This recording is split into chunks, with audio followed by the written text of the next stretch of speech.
What's up, y'all? This is Mr.A.White. Just catching y'all up on some things about what's been in my inbox and shit like that. I started this talk show just basically to inform the youth that are coming out like 14, 15, really not sure, and I swear to God they know the world. But I'm here to tell you, man, you really don't. Um, it took me until the age of 25 to really understand fully some of the things that go on in the gay community. And here I am 25 today, nowadays, with a different outlook on things, because when I was 17, 18, a lot of things looked good that wasn't good for me. And in our community, they have a lot of things that we can catch and get that we cannot give back. So I just want y'all to be mindful of that, because HIV is very powerful, very real, very strong out here in our community. And I'm not blaming it, saying, throwing shade to nobody. It's just a simple fact that at the end of the day, it's a real reality that we're dealing with. And until us as a community actually do something about it, it's going to continue to spread, it's going to continue to kill us, and it's going to continue to fuck over our community. So basically, be mindful of things, young kids, when as far as meeting guys. Jack, BGC, we all had them, we all have them. I don't have them anymore, but at one time I did have them, so I'll speak as if I did. You feel me? Basically, when you meet niggas on Jack and shit, them niggas do not always be who they're claiming to be. Because I'll give you an incident where I was in a grocery store on Jack, and there was this fat ass bitch behind me looking over me as I was going into the refrigerator, you know, that little refrigerator shit that they have in the store or whatever.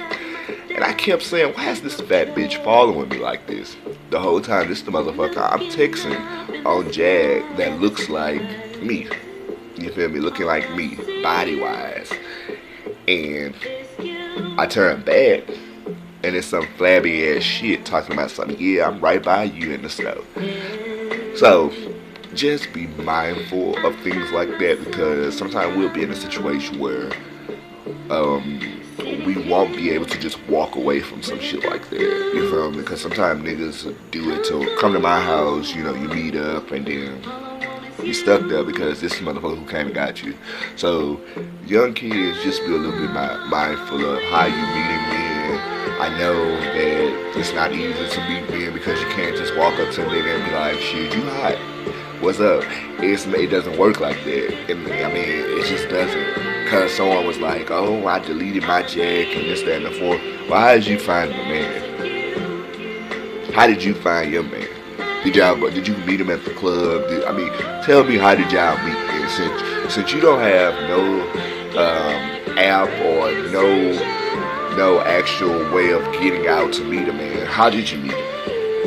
You feel me? You just have to be a little bit mindful. I'm not saying that the way that you're meeting a man is wrong, because I met my lover through a club. I went out, saw that nigga, got him, and it is what it is. But for the niggas who don't really go out, or for the niggas who prefer Jack because I don't go out, you feel me? I don't want to be around all these punks and shit like that. Just be mindful that what you see in front of you isn't always what it is. Because just like my page, I had a guy named Spectacular Smith. He was from Atlanta or whatever. You guys may have heard this name, but he's a fake Facebook page, because the actual one I met out here in Houston. And when I walked up to him, he didn't even know who the fuck I was. But this was the man who was so in love with me and this, that, and the fourth. You couldn't have been in love with me because you didn't even know who I was. So therefore, it was a fake profile. And I say that to say, you know, just be a little bit mindful, because just like Facebook, you feel me? You can't always go off of the shit that you see on Facebook, because these niggas lie. These niggas lie like it's legal.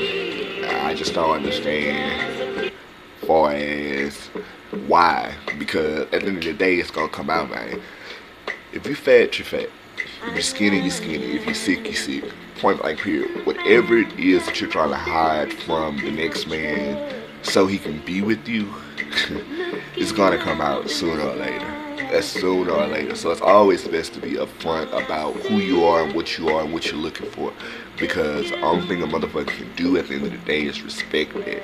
You feel me? I didn't lead you on, I didn't lie. And that's another thing, young kids. Do not be leading niggas on nowadays because you never know how shit'll end. You never know. Man, I've had friends get shot, killed because they was leading these niggas on the wrong fucking way.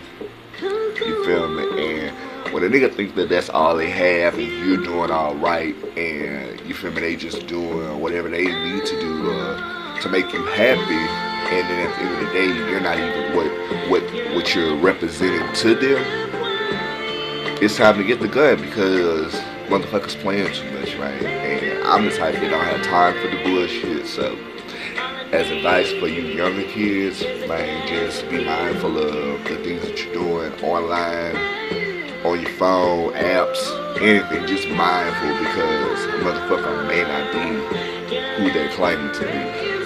And this is Mr.A.White, y'all. Just shoot that little message out to these younger kids that's coming out and may not know and want to know different things. Y'all can all subscribe to me. Look me up on Facebook, Adonis White. I'm always accepting people, even if I don't know or like you, I'll still accept you, so fuck with it. And I hope that somebody actually listened and understood the message that I was delivering.